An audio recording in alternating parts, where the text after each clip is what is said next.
성경 말씀 고린도후서 13장, 신약 성경 300페이지 고린도후서 13장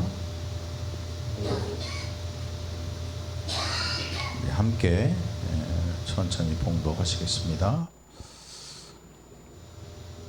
내가 이제 세 번째 너희에게 가리니 두세 증인의 입으로 말마다 확정하리라.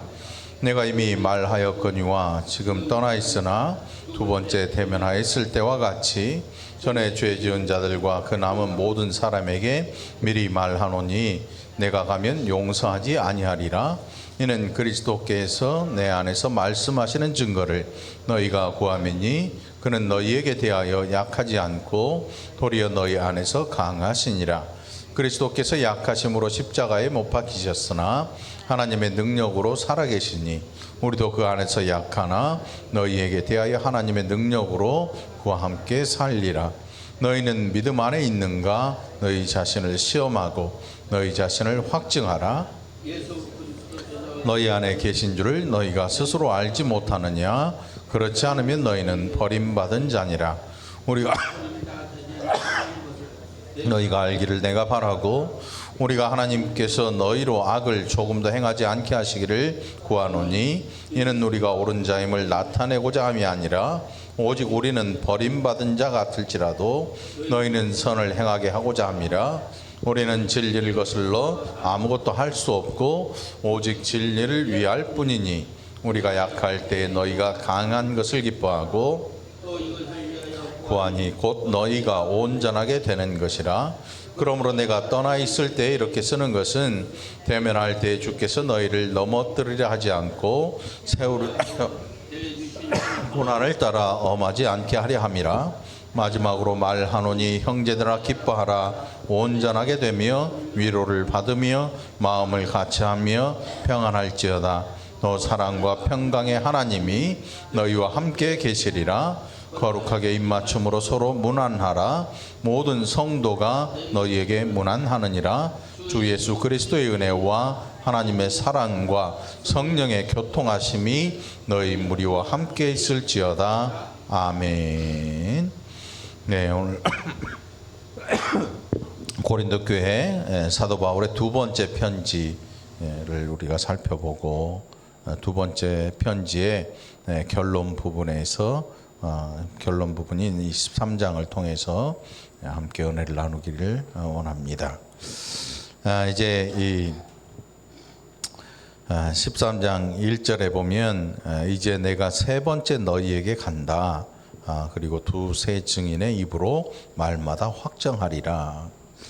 사도 바울에게 있어서 교회의 일꾼들에 대한 그 죄에 대한 확증, 그것은 자기만의 혼자 생각이 아니었고, 그래서 초대교회에 항상 성도들의 죄에 대하여 증인들이 있었어요. 이게 나중에 교회가 타락하면서 거짓 증인을 세워요. 거짓 증인. 우리가 알기로 예수님이 십자가에 달리실 때도 거짓 증인을 세웠잖아요. 그러니까 항상 법을 가지고 이 뭔가 자기의 사리사욕을 채우고 뭔가를 도모하는 사람들은 항상 거짓을 행해요. 그래서 오늘 여기에 나오는 두세 증인이 바울에게 있어서는 이 바울의 편을 드는 증인이 아니라 정확한, 그래서 내 생각만 가지고 하는 게 아니고 누가 보아도 정확한 증언을 할 수 있는 증인. 우리 헌법, 이 교회 헌법에도 항상 증인들이 필요해요. 왜냐하면 누군가 이 일을 행하는 것에 대해 증언해 줄 수 있는 증인. 그래서 혼자도 안 돼요. 항상 2명에서 3명의 증인이 세워져서 아주 신중하게 누군가의 죄에 대해서 거론하도록 하는 게 이 교회의 법이지요. 바울 역시도 그 일을 지금 행해요. 두세 증인의 입으로 말마다 확정하리라. 내가 힘이 있다고 해서 무조건 하는 게 아니고 정확하게 죄에 대해서 판단하겠다는 거예요. 자, 내가 이미 말하였거니와 지금 떠나 있으나 두 번째 대면하였을 때와 같이 전에 죄 지은 자들과 그 남은 모든 사람에게 미리 말하노니 내가 다시 가면 용서하지 아니하리라. 고린도 교회 성도들에 대해서 제가 누누이 계속 말씀드렸지요. 고린도 교회 성도들 가운데에는 사도 바울의 이 사도성을 의심하는 사람들이 많았고, 그 일로 바울은 굉장히 심적으로 연약해질 뿐만 아니라 고린도 교회 성도들에게 자신의 사도직을 이야기하고, 이 사도직이 사람의 것이 아니라 하나님의 것임을 늘 이야기하곤 했죠. 근데 그 가운데에는 그렇게 얘기함에도 불구하고 사도 바울에 대해서 끊임없이 이 사도 바울의 부족함을 이야기하고, 그것을 크게 만들어서 자꾸 사도 바울에 대해 안 좋은 이야기를 해야 되는 사람들이 꽤 있었던 것 같아요.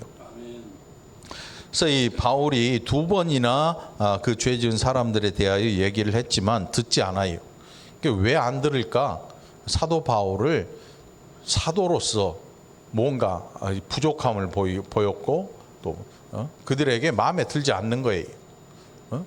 그들의 생각에는 좀 똑똑하고 좀 뭔가가 확실한 이런 사람이 있어야 되는데, 바울이 워낙 온유하게 그들을 대했던 탓인 것 같아요.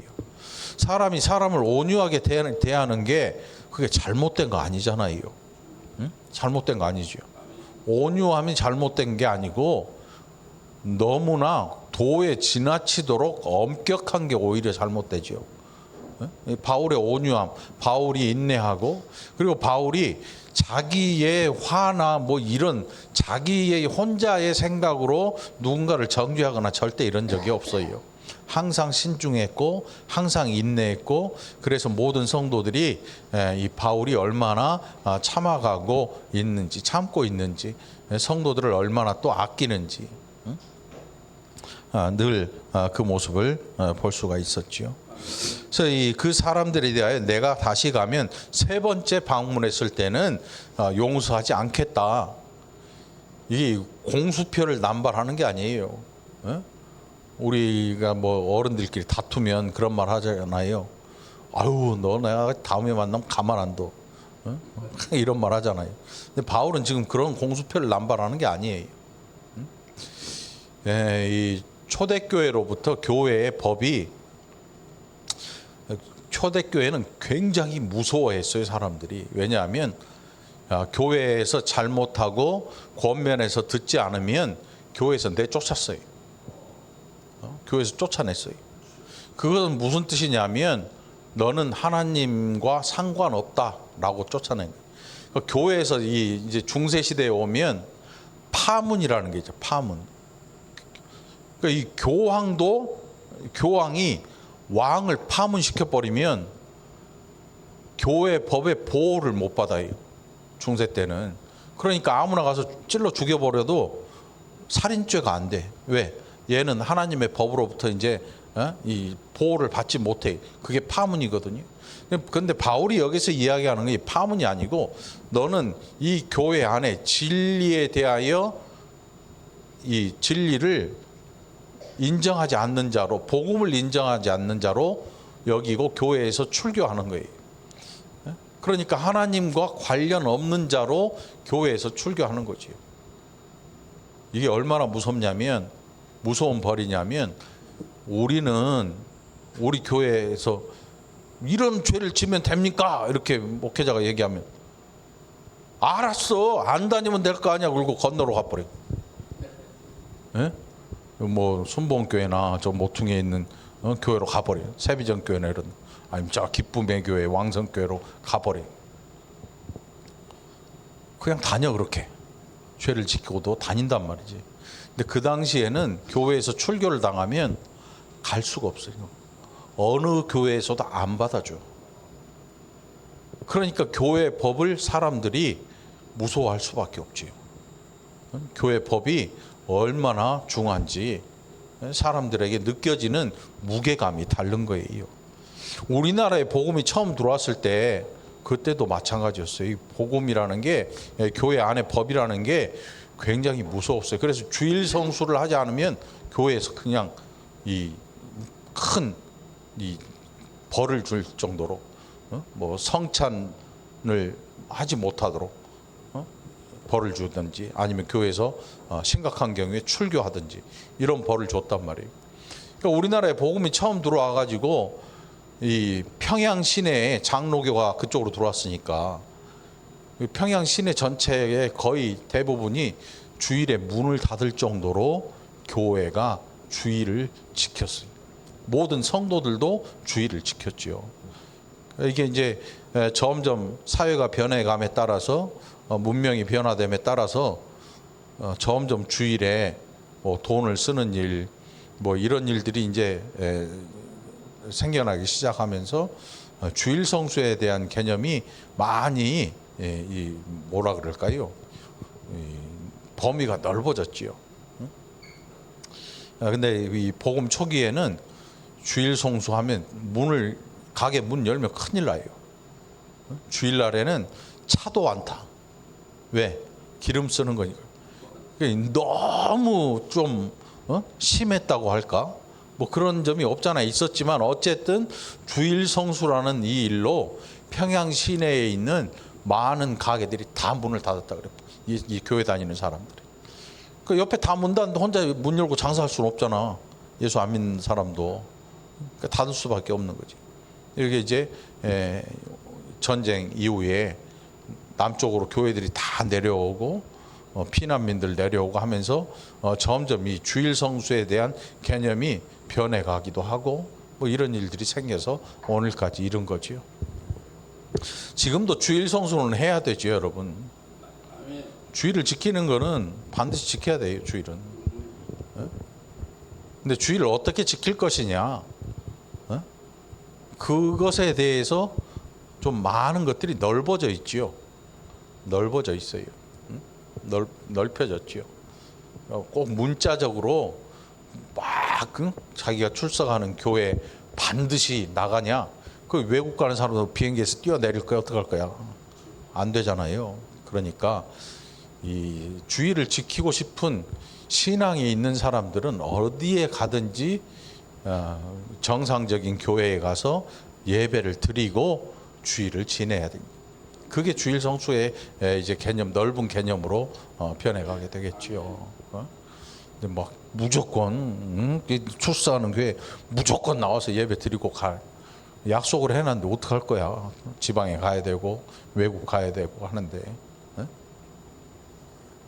주일 성수의 개념이 많이 달라졌어요.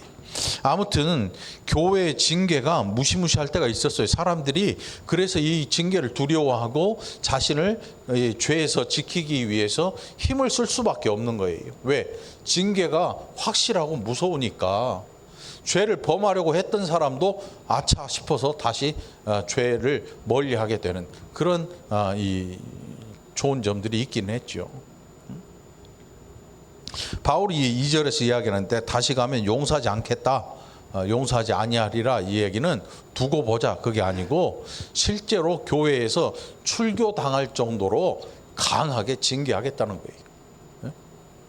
그래서 이 바울의 이 결단이 그냥 지나가는 아무 우리가 애들한테 뭐 가만 안 둬? 집에 오면 혼나?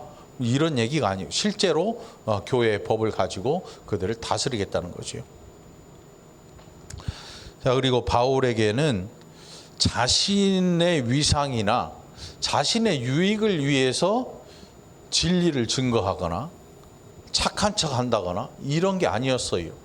바울이 이 교회에 대하여 그리스도를 전하고 교회의 법을 잘 지키도록 성도들을 이끌어간 이유는 자신이 뭐 올바르고 내가 착하고 내가 사도로서 잘 살고 있다 이런 것들을 나타내기 위해서가 아니고 모든 것들이 성도들이 올바른 신앙생활을 하기를 위해서 자기 자신이 때로는 버린 자처럼 대접을 받지만 별 볼 일 없는 사람처럼 여김을 받지만 그럼에도 불구하고 성도들이 올바른 신앙생활을 할 수 있도록 희생할 수 있는, 희생하는 그런 모습을 가지기도 했어요. 자, 이는 그리스도께서 내 안에서 말씀하시는 증거를 너희가 구하매니 그는 너희에게 대하여 약하지 않고 도리어 너희 안에서 강하시니라. 예수님에게 하나님 보여달라는 제자가 있었어요. 너 지금 보고 있는데 어찌하여 또 하나님을, 아버지를 보여달라고 그러느냐. 하나님이신 예수님께서 그 눈앞에 계시는데 하나님 아버지를 보여주세요. 이렇게 얘기한 사람이 있었어요. 어리석은 사람이지요. 하나님 아버지는 우리가 보면 죽어요. 죄인이 보면 죽어.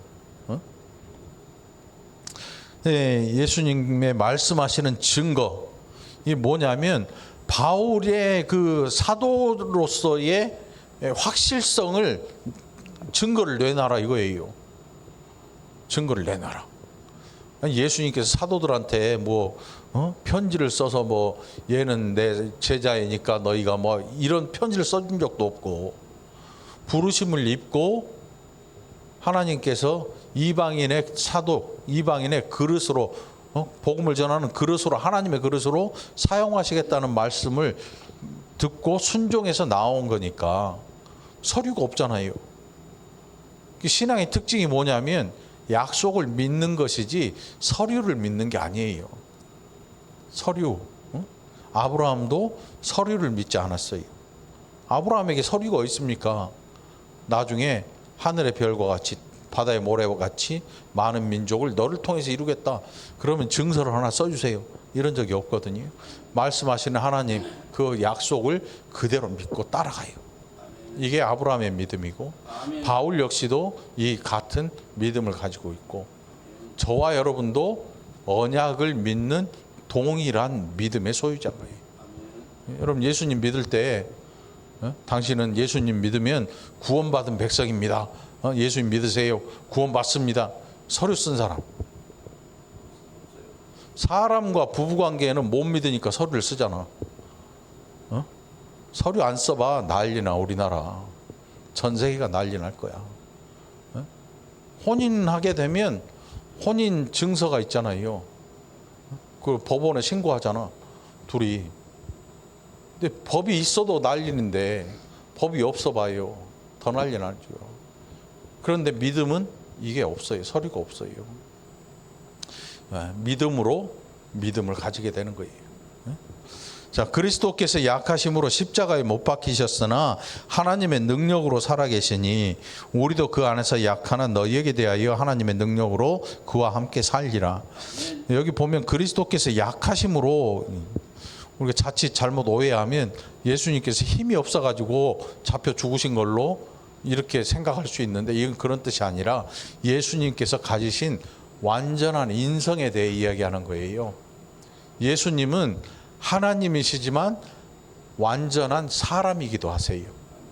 그러나 무죄하신 분이지요. 죄가 없으셔요. 예수님에게 죄가 있으면 죄 있는 자는 죄인을 위해 죽어봤자 별반 효과가 없어요. 예수님의 무죄함. 그러나 예수님께서는 100% 인성을 가지고 계셔요. 반면에 100% 신성을 가지고 계셔요.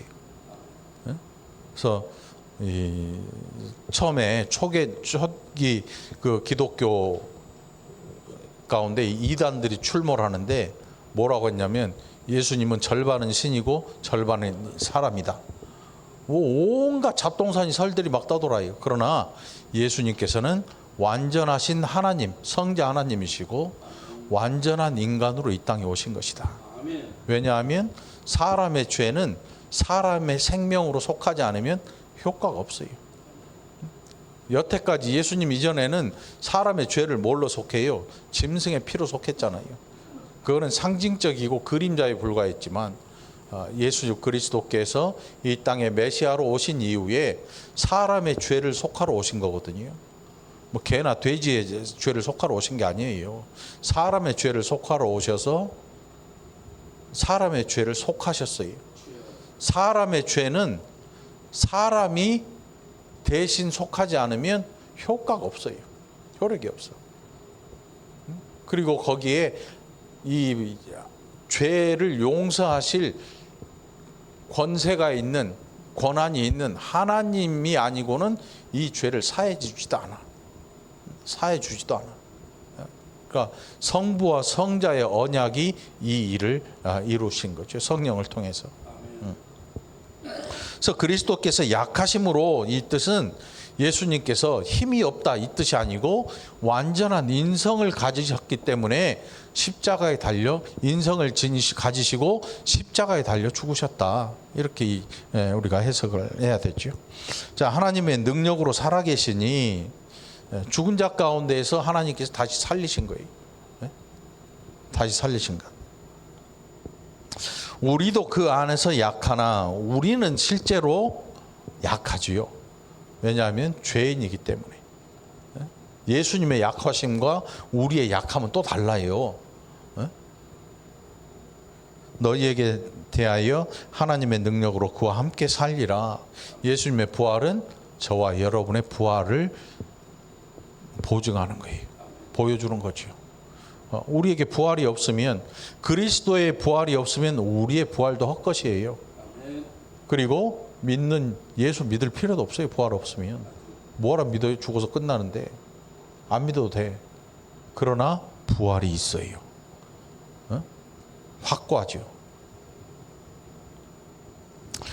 자, 이제 5절 말씀 보면 이게 굉장히 무겁고 중요한 말씀인데, 5절에 너희는 믿음 안에 있는가 너희 자신을 시험하고 너희 자신을 확증하라. 이게 우리가 신앙생활할 때 아무 생각 없이 살면 큰일 나요. 신앙생활이라는 거는 늘 우리 자신에 대해 늘 항상 시험해야 돼요. 우리 자신을 늘 돌아봐야 된다. 그래서 돌아봐야 돼. 그러니까 우리의 눈이 참 앞을 향해 뚫려 있잖아요. 에? 뒤통수에 없잖아.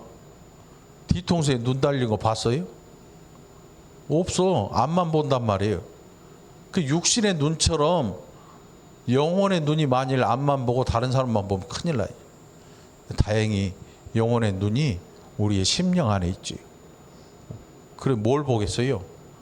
우리의 심령을 돌아볼 수가 있는 거예요. 우리의 육신의 눈은 앞에 있는 사람만 보여. 유순이, 성정이, 영호, 입술 아픈 거, 뭐 이런 거 보여. 다 보여. 다른 사람에 대해 보고 판단하잖아요. 이용 원사님 입술 터진 거 보고 설마 김희옥 집사님이 때렸다고는 생각 안 할 거 아니야. 제주도 갔다 와서 힘들어가지고 김장까지 하고 몸이 너무 힘들어서 입술이 다 터져버렸단 말이에요. 우리의 육신의 눈은 그런 내용을 몰라. 그러니까 입술 터지면 저 권사님은 뭐하게 다니길래 입술이 저 모양이냐. 잘못된 판단도 할 수 있잖아요. 우리의 보이는 눈은 이게 한계야. 이게 한계야.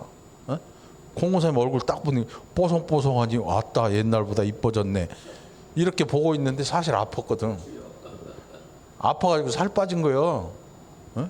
그래가지고 뽀송뽀송해 보이는 거지. 또 고장님이 앉아있는 것만 보고 와 나이 드신 것 치고는 엄청 젊네. 건강하네. 근데 일어나서 걷는 거 보고 애매? 왜 잘 못 걷지? 눈으로는 안 보이는 게 많아요. 발목이 이렇게 움직여야 되는데 이게 고정이 돼 있잖아요. 이게 얼마나 힘드시겠어. 아프잖아. 목사님도 마찬가지지. 제가 늘 얘기하는 게 여기 있는 사람 모아놓으면 병원 하나 진다니까. 종합병원 지어도 큰 걸 줘요. 종합병원 무지하게 큰 거 질 수 있어. 최정숙 권사님만 해도 한 2-3개는 질 것 같아. 박장로님 정형외과 짓고. 박장로님도 큰일 날 뻔했어. 트럭에서 뒤로 떨어지셔가지고 허리 다치고 머리 뒤에 있는데 정말 은혜로 아무렇지도 않고 잘 나으셨는데 좀 감사한 일이지. 그러니까 우리의 눈을 믿으면 안 돼요, 여러분. 우리의 눈은요, 눈에 보이는 것만 보이지 내 안에 대해서는 볼 수가 없어요. 그래서 병원 가면 의사도 눈으로 모르니까 엑스레이 찍잖아. 엑스레이 안 나오면 못 찍어. CT에 MRI에 그러니까 찍어봐. 왜? 지도 모르니까. 지가 눈으로 보이면 찍어보겠냐고. 안 보이니까 찍자는 거지. 그 찍는 사람은 지도는 아니니까 찍는 사람이 내는 거니까. 의사가 지 돈 내면 찍자 그러겠어? 말리지. 지가 돈 내고 MRI 찍게 만들면 아무도 못 찍을걸? 찍지 마세요. 뭐 이렇게 말릴 거야. 근데 지가 돈 안 내고 말만 하면 찍으니까 다 찍은 거지. 응? 이게 우리 눈의 한계예요. 그러나 우리가 믿음 안에 있는가 너희 자신을 시험하고 너희 자신을 확증하기 위해서는, 우리 자신을 확증하기 위해서는 보이지 않는 우리의 심령을 보는 눈이 있어야 돼. 그거는 어떻게 보겠어요? 어? 막 칼로 째갖고 반다해서 보이는 게 아니야. 그거는 성경을 통해서 보는 거예요. 성경을 통해서. 방법 없어요.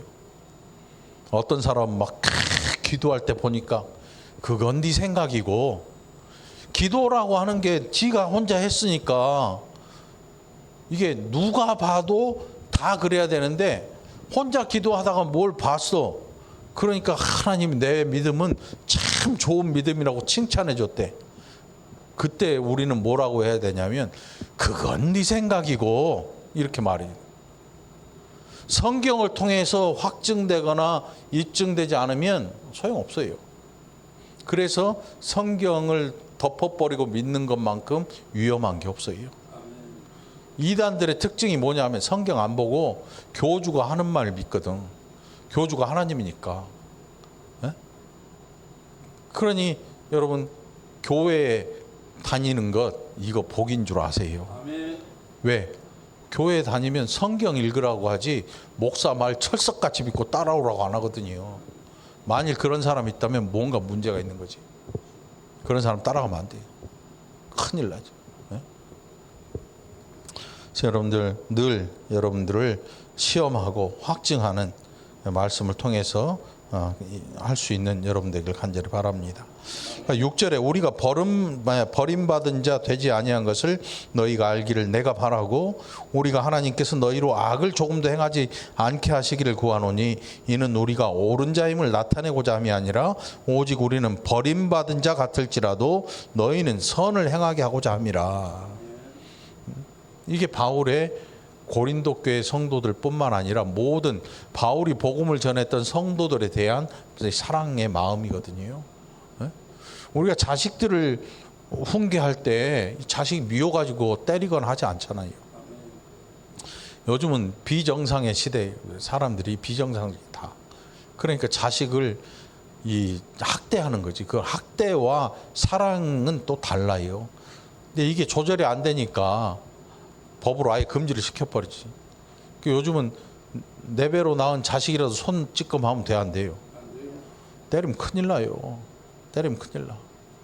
어떤 놈이 지네 아빠가 때리니까 아동학대죄로 112 신고한다 좀. 얼마나 무서워 세상이. 에? 진짜로 손주라도 엉덩이 때리면 안 돼. 큰일 나. 할머니 아동학대죄 신고할까요? 신고하면 나중에 할 말 없어요. 가면 불려가가지고 법원에 가서 아니 나는 생각해서 때린 건데 얘가 학대라고. 판사가 앞으로 때리지 말고 조금 쉬었다 나오시오 이렇게 얘기할지 몰라. 손대면 안 돼. 교회 애들도 마찬가지고. 교회 애들은 내 배로 낳은 자식도 아니잖아. 그러니까 더 진실하게 사랑할 필요가 있는 거지. 그러니까 교회에 출석하는 모든 아이들에 대해서 진실 어린 사랑의 마음으로 그들을 이해할 준비를 해야 돼. 우리는 그들을 내 마음대로 할 생각을 하면 큰일 나. 하나님도 그렇게 안 하신대 우리를. 우리는 그 아이들에 대해서 이해하고 사랑하고 용서하고 덮어줄 이런 마음의 준비들을 먼저 해야 되는 거예요. 바울의 마음이 그랬어요. 자신이 옳은 자임을 나타내려고 잘못한 사람을 추궁하고 벌을 주는 게 아니고, 오히려 그들이 이런 일들을 통해서 옳은 일로 이 행위를 바꾸도록 이끌어가는 거지요. 응? 이끌어가는 거지요. 그러니까 목자가 양들을 이끌 때 지팡이가 있잖아요. 지팡이가. 양이 저 곁길로 나가면 똑똑똑똑 때리잖아. 소리가 들리면 양이 들어오거든요. 이게 목자가 또라이면 어떻게 돼? 지팡이로 패 죽일 거야, 양을. 곁길로 나가면 이리 와. 패 죽일 거란 말이지. 그런데 진짜 참된 목자는 절대 그렇게 하지 않죠. 양을 아프게 하려고 하는 게 아니고 소리를 들리거나 아니면 톡톡 견책을 해서 다시 양 무리 안으로 가고자 하는 그 길로 갈 수 있도록 이끌어가는 거예요. 왜냐하면 벗어나면 양은 금방 죽어요. 구덩이에 빠지면 못 나오거든, 양이. 자, 우리가 약할 때 너희가 강한 것을 기뻐하고 또 이것을 위하여 구하니 곧 너희가 온전하게 되는 것이니라. 우리가 교회 성도들을 대할 때 이런 마음으로 서로 기도하고 또 위로해 줄 필요가 있죠. 그러므로 내가 떠나 있을 때 이렇게 쓰는 것은 대면할 때 주께서 너희를 넘어뜨리려 하지 않고 세우려 하여 내게 주신 그 고난을 따라 엄하지 않게 하려 함이라. 결국 사도 바울의 마음은 그들이 올바른 하나님의 백성으로 일어서고 하나님의 일꾼 되고 그래서 하나님의 교회를 세워가는 일, 이것이 바울에게 기쁨이 되고 하나님의 은혜를 누리는 일이었어요. 근데 우리는 때로는 그렇지 않은 경우가 많아요. 사람들이 내 말 듣고 따라오기를 원하죠. 내 말 듣고 따라오기를 원해요. 이게 굉장히 심각하고 무서운 일이에요. 교회 안에서 이런 일이 생기면 가장 먼저 나타나는 현상이 뭐냐 하면 무리를 지어요. 왜? 내 말 듣는 사람끼리 모여. 또 이쪽에서 내 말 듣는 사람끼리 모여 있고 그러다 보면 부딪히면 시끄러운 잡음이 나고 싸움이 되죠. 교회는 그러면 안 돼요. 그런 면에서 저는 행복한 목사 같아요. 여기 보면 뭐 파가 없잖아. 양파, 쪽파, 대파는 교회에 많은데 뭐 이런저런 파는 안 보이는 것 같아요. 제가 볼 때. 예. 파가 있으면 제가 못 참지. 예? 못 참지. 그러니까 그런 생각은 우리가 아예 버려야 돼. 왜냐하면 사람들이 내 말을 잘 듣는다 그래서 그 결단코 좋은 게 아니야. 우리는 하나님 말씀을 듣고 순종하는 자들이지 사람 말 잘 따르고 같이 막 힘만 들려고 모인 게 아니거든요. 여기는 뭐 정치 집단이 아니잖아요. 우리는 정치하는 집단은요 그들의 목적이 있어요. 정치하는 집단들이 무조건 막 모든 것이 생각이 나 같아야 되냐? 안 그래요. 왜냐하면 정치하는 그 집단들에는 목적이 있어요. 당의 유익을 위해야 돼요.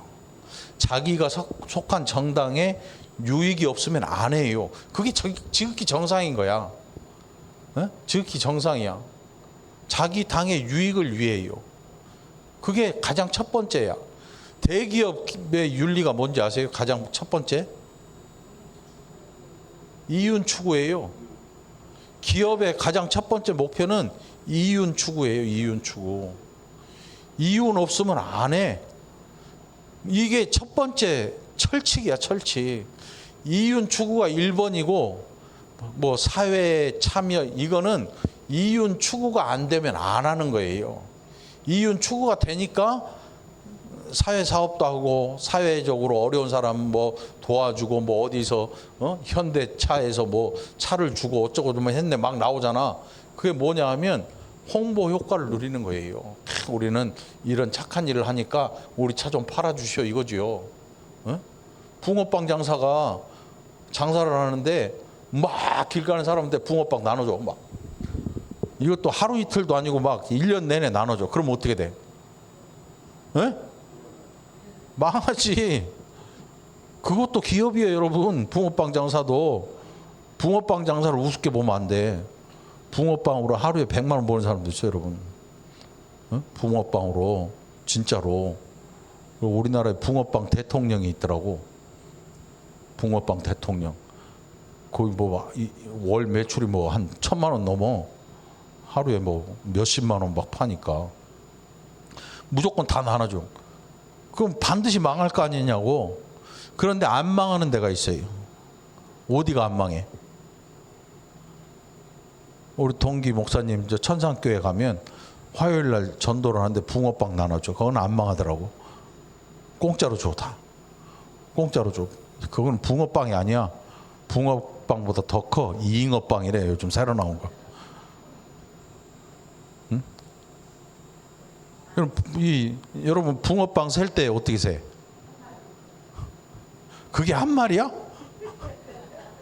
빵이잖아. 빵이면. 근데 그거를 여태껏 내가 한 개, 두 개 세는 사람 본 적이 없어. 붕어빵 장사도 딱 가면 몇 마리 들어요? 이렇게 나오더라고. 이게 살 물고기냐?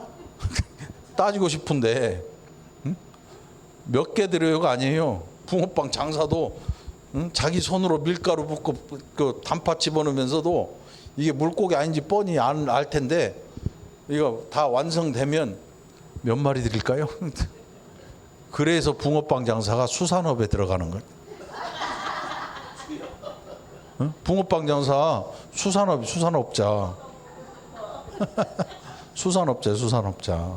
응? 자, 이렇게 하야 잠이 깬다니까. 아니, 집에 갈 때 됐으니까 깨야지. 잠 깨고 가야지. 그러니까. 응? 응.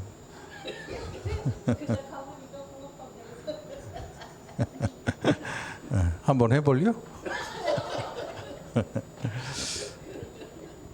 자, 바울의 끝 인사입니다. 고린도 교회 끝 인사에서 마지막으로 말하노니 형제들아 기뻐하라. 온전하게 되며 위로를 받으며 마음을 같이하며 평안할지어다. 또 사랑과 평강의 하나님이 너희와 함께 계시리라. 거룩하게 입맞춤으로 서로 문안하라. 여기 보면 기뻐하고 온전하게 되고 위로를 받고 평안해라. 사랑과 평강의 하나님이 너희와 함께 계신다. 이 교회가 이 단어들을 생각나게 하고 이 단어들을 위해서 힘쓰는 성도들이 있으면 그 교회 성도들은 행복한 거예요, 여러분. 그런데 많은 교회들이 이렇게 알고는 있지만 행하지 않지요. 왜? 이미 너무 많은 것들로 사람들이 막 갈라져 있어. 거북이 등짝처럼. 근데 제발 우리 교회는 이 말씀들이 살아있어서 여러분들이 행복한 성도들이 되기를 간절히 축원합니다. 네. 신앙생활은요, 행복한 거예요. 행복한 거. 네? 막 손에 막 잡고 호주머니가 터질 듯이 해야 행복한 게 아니라 평강의 하나님이 우리와 함께 하시는 이 일만으로도 우리는 행복이 차고 넘치는 거예요. 이 행복을 이 12월에 마음껏 누리고 감사하는 저와 여러분 되기를 바랍니다. 아멘. 기도합시다. 하나님 감사합니다. 우리가 얼마나 때로 이기적이고 얼마나 하나님의 은혜를 알지 못하고 또 우리의 생각과 고집으로 살아왔는지 이제는 말씀을 통해서 우리의 믿음을 시험하고 또 우리의 신앙을 확증하는 자들로 또 하나님께서 우리에게 주신 또 거룩함과 평안과 기쁨과 온유함으로 이 교회가 늘 행복한 성도들이 차고 넘치도록 이끌어 주시옵소서. 이 한 주도 하나님 거룩하신 은혜 가운데 벗어나지 않게 하시고 늘 또 용서와 사랑으로 하나 되는 그리스도로 하나 되는 복된 자들 되게 해 주옵소서. 감사드렸고 예수님 이름으로 간절히 기도합나이다. 아멘.